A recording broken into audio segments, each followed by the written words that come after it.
Make keeps things simple when it comes to cutting apart on an Omax abrasive water jet, but its true power lies in what is under the hood.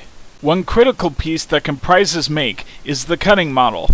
The cutting model is responsible for taking various details about the cutting job into consideration, such as the quality of cut each entity in the toolpath is assigned, the composition of the material the part has to be cut from, the material thickness, the pump settings, and so on. The cutting model is responsible for helping Make determine how fast or slow to move around various features of the part, such as inside and outside corners.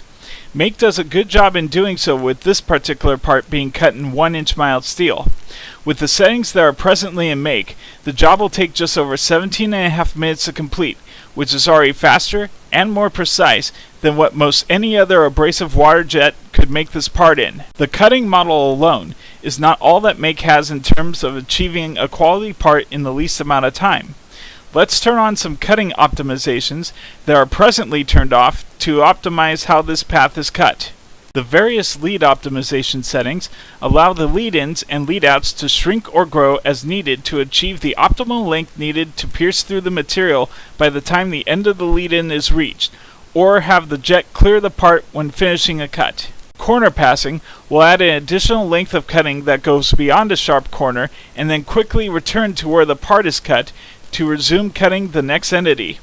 Doing this, as opposed to slowing down for a corner, can significantly reduce the amount of time to cut a part. IntelliCorner strategies improve the handling of inside and outside corners, achieving the best possible speed while maintaining the highest amount of precision for the corner. Finally, Tilt Forward, available only with the use of a tilt-a-jet, will have Make calculate the tilt relative to the direction of travel to optimize the jet so it has the least amount of a trailing lag possible.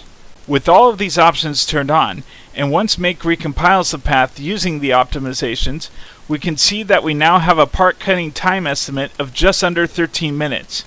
When you take the old time and compare it with the new time, you can see that it adds up to a savings of over 26% for this particular job setup.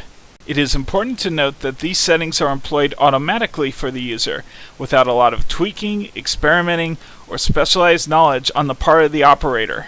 This added efficiency was achieved without the need to change any pump or nozzle settings, or the physical hardware for that matter, and are all provided for free as part of your premium software.